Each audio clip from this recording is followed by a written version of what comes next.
Serial Anupama में आज के एपिसोड की शुरुआत होती है, जहां पर वनराज अनुपमा को कह रहा होगा कि तुम्हारा जो भी डिसीजन है वे प्रिंसिपल मैम को बता दो और जो भी फैसला लो वे सोच समझ कर लेना, अपनी जिद और अकड़ को साइड में रखकर, क्योंकि तुम्हारी इस डिसीजन पर हमारी पाखी का फ्यूचर डिपेंड करता है। तभी समर कहेगा कि मम्मी आप वही करिए जो आपका दिल कहता है, और आप ही कहती है गलत रास्ता हमेशा आसान होता है और सही रास्ता हमेशा मुश्किल, लेकिन सही रास्ता तो सही ही होता है ना। फिर अनुपमा कहेगी हर माँ बाप अपने बच्चों को स्कूल पर जाते हैं पर भी विश्वास के साथ कि वो वहाँ पर सुरक्षित है। उनकी आंखों का तारा भले ही उनसे दूर है लेकिन सुरक्षित तो है। फिर बाको कहेगी कि बेटे की पढ़ाई बहुत ही जरूरी है, लेकिन उससे भी ज्यादा जरूरी है बेटे की जान, जिसे सजा नहीं मिलती है उसे सीख भी नहीं मिलती है। इसलिए मैडम मैं तो ना ही अपनी लापरवाही छुपाऊंगी और ना ही स्कूल प्रशासन की गलती।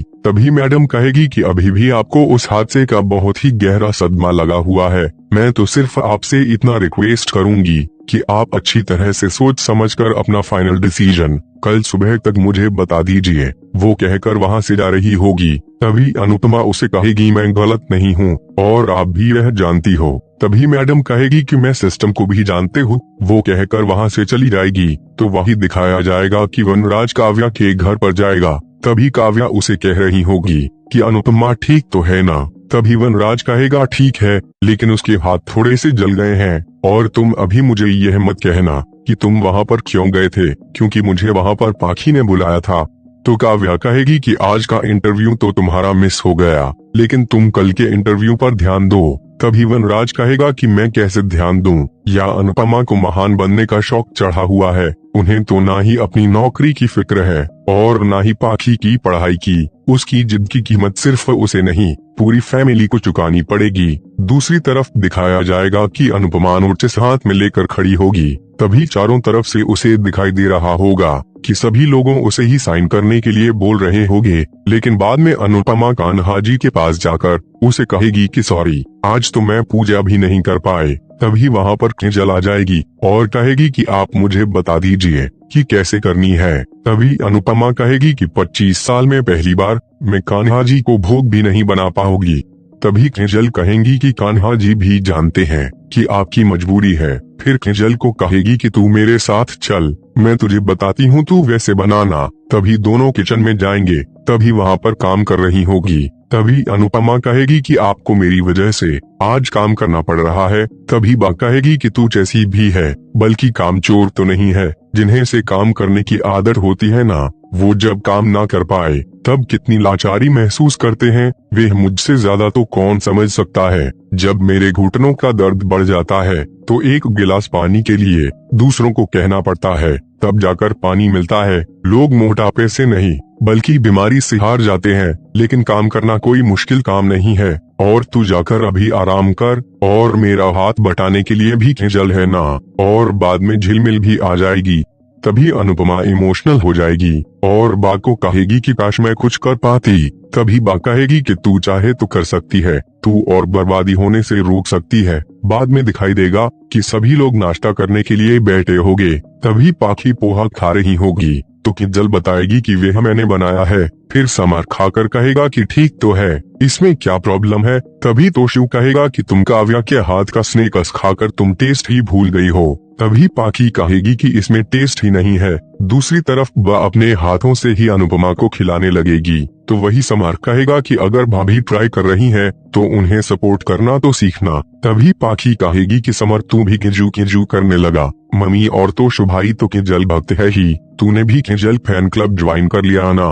तभी अनुपमा कहेगी कि यह क्या तरीका है भाई से बात करने का, तुझे समझाया था ना किंजल तेरी भाभी है। तभी पाखी कहेगी कि घर में किंजल सिर्फ भाभी नहीं सब कुछ है और बेटी कुछ भी नहीं। मैं तो यहाँ आपके लिए आई थी, लेकिन लगता है कि इस घर में मेरे को इम्पोर्टेंट ही नहीं है। वो कहकर अंदर चली जाएगी। तभी बा अनुपमा को कहेगी कि देखा तुमने किंजल की तरफदारी की तो पाखी से बर्दाश्त नहीं हुआ। अब सोच पाखी की जगह स्कूल के बच्चों के बारे में सोचेगी तो क्या वह बर्दाश्त कर पाएगी। अभी तो वह तुझसे गुस्सा है कि तेरी वजह से उसको स्कूल से निकाला गया, तो तुझसे नफरत करने लगेगी। तभी बापूजी कहेंगे कि तुम उनसे चैन से खाने तो दो। तभी बा कहेगी कि मैं क्या उनसे मुंह से निवाला छीन रही हूँ, इसे सिर्फ समझा रही हूँ, समझ जाए तो ठीक है। अगर गलती से पाखी ने कुछ उल्टा सीधा कदम उठा लिया तो इसके जिम्मेदार सिर्फ तू ही रहेगी।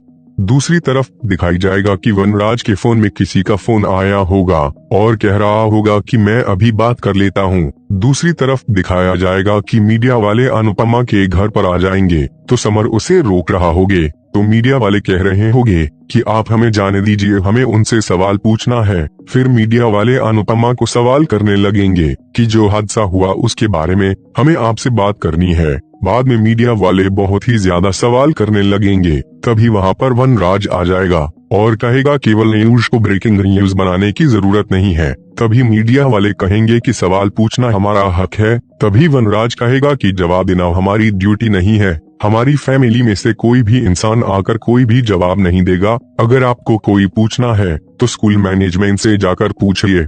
उस हादसे की छानबीन चल रही है और जब तक रिपोर्ट नहीं आ जाती तब तक नो कमेंट। तभी मीडिया वाले कहेंगे कि लेकिन आप कौन हैं? अभी वनराज उसे कुछ भी नहीं कहेगा और कहेगा क्या आप लोग यहाँ से चले जाइए। बाद में मीडिया वाले वहाँ से चले जाएंगे तो फिर वनराज अनुपमा को कहेगा कि मुझे तुमसे कुछ जरूरी बात करनी है। फिर पेपर निकालेगा और कहेगा कि इन पर साइन कर दो, और साइन नहीं कर सकती तो तुम अंगूठा भी लगा लो। तभी अनुपमा कहेगी कि यह क्या है? तो वनराज बताएगा कि प्रिंसिपल ने दिया है, जो बातें उन्होंने यहाँ आकर कही वही इसमें लिखा है। स्कूल में जो भी हादसा हुआ उसका इल्जाम अपने सर पर लो और यह मैटर खत्म कर दो। फिर अनुपमा सोच में पड़ जाएगी तो वनराज उसे कहेगा कि तू तो मुझे सेल्फिश कह रही थी, भले ही पाखी का साल बर्बाद हो जाए लेकिन तुम्हारी आंखों पर आंच नहीं आनी चाहिए। तभी बा कहेगी कि वनराज सही कह रहा है, अपना नहीं हमारा नहीं, अपनी बेटी के बारे में तो सोच। तभी बापूजी कहेंगे कि तुम लोग इन्हें क्यों मजबूर कर रहे हो,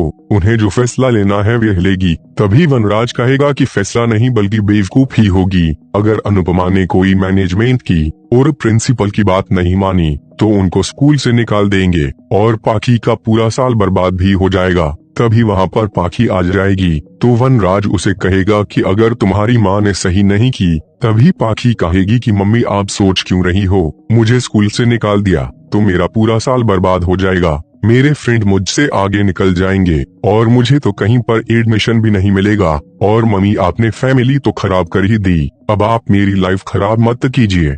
बाद में वे अनुपमा को साइन करने के लिए कहेगी लेकिन अनुपमा साइन ही नहीं करेगी तो पाखी कह रही होगी कि मम्मी आप मेरी लाइफ खराब मत करो। तभी अनुपमा कहेगी कि तू भी वहाँ पर ही थी, तुमने देखा ना वहाँ पर बच्चों की क्या हालत हुई थी, और भगवान ना करे अगर वे बच्चों में तू भी होती तो फिर तुम मुझे साइन करने के लिए कहती है। तेरे साथ न सही लेकिन किसी और बच्चों के साथ हुआ है, इसलिए मैं लड़ना चाहती हूँ। मैं तेरी जान के बारे में और सारे बच्चों की जान के बारे में सोच रही हूँ और तुझे तो अपने साल की पड़ी है, एक साल पूरी जिंदगी से बहुत ही छोटा होता है। तभी पाखी कहेगी कि ऐसा जरूरी तो नहीं, जो हो चुका है वह दोबारा हो, स्कूल वाले आगे से ध्यान रखेंगे, मुझे इसके बारे में कोई भी डिस्कशन नहीं करना है, आप इन पर साइन कर दो। वो कहकर अनुपमा का अंगूठा वह अपने पेपर पर लगवा लेगी। फिर वनराज को कहेगी कि आप ये पेपर प्रिंसिपल मैडम को देकर कहना कि मम्मी सारे ब्लेम अपने ऊपर लेगी और एक मदर अपने बच्चों के लिए सब कुछ करती है। फिर वह पेपर वनराज को देने जाएगी तो अनुपमा ले लेगी। फिर कहेगी कि एक माँ दूसरे बच्चों के साथ गलत नहीं होने दे रही है तो वह अपनी बेटी के साथ गलत कैसे होने देगी। काव्या ने तो समर का पूरा भविष्य खराब करने की कोशिश की लेकिन क्या वे कर पाई, क्योंकि बीच में तेरी माँ खड़ी थी। वैसे ही तेरे को स्कूल वालों के बीच में मैं खड़ी रहूंगी, मैं मर जाऊंगी लेकिन तुम्हारा भविष्य खराब नहीं होने दूंगी। तभी वनराज को भी कहेगी कि आप तो उस वक्त वहाँ पर ही थे, आपने वे आग देखी थी, अगर आग में बच्चों के साथ साथ स्वीटी भी फंसी होती तब आप क्या करते, स्वीटी के लिए लड़ते या फिर मुझे कहते कि अनुपमा यह लड़ाई रोक दो, जो स्कूल अपनी गलती मानने की वजह छुपाने की कोशिश कर रहा है, क्या वे गलती फिर से नहीं करेगा। यह सिर्फ स्कूल ही नहीं है, बच्चे का दूसरा घर भी होता है और घर में की गई गलती छुपाई नहीं जाती है बल्कि सही की जाती है। तभी वनराज कहेगा कि तुम कितनी भी बड़ी बड़ी बातें कर लो लेकिन सच यही है कि तुम सिर्फ अपनी ईगो के लिए ही लड़ रहे हो। तभी अनुपमा कहेंगी कि अपने ही स्कूल में शिक्षा और सुरक्षा पर बच्चे का अधिकार होता है, इसलिए लड़ाई में अपने अहंकार के लिए नहीं उस अधिकार के लिए लड़ रही हूँ। मैं हर उस बच्चे के लिए लड़ रही हूँ कि जान उस आग में जा सकती थी। और एक बच्चे के लिए और ऐसे हादसे में जा सकती है, तो वनराज कहेगा कि स्कूल ने एक छोटी सी लापरवाही की है, तो इतना बढ़ाने की क्या जरूरत है। तभी अनुपमा कहेगी कि आज की छोटी सी लापरवाही कल बड़ा हादसा बन सकता है, और बात मेरे जिद की नहीं है, बात सही और गलत की है, और जो सही है वह कभी गलत नहीं हो सकता। तभी आज का एपिसोड खत्म हो जाता है। कल के एपिसोड में दिखाया जाएगा कि अनुपमा वो पेपर को फाड़ देगी और कह रही होगी कि ना ही मैं गलत करूंगी और ना ही होने दूंगी। तभी वनराज कहेगा कि तुम्हारे पास 24 घंटे हैं, अगर इन 24 घंटों में तुमने अपना फैसला बदल लिया तो ठीक है, वरना जो मैं करूंगा उसके लिए मुझे दोष मत देना। फिर कह रहा होगा कि मैं वही करूंगा जो पाखी के लिए सही हो, उसके लिए मुझे अनुपमा के खिलाफ ही क्यों ना जाना पड़े। तो दोस्तों, आपको क्या लगता है, वह वनराज कौन सा कदम उठाएगा?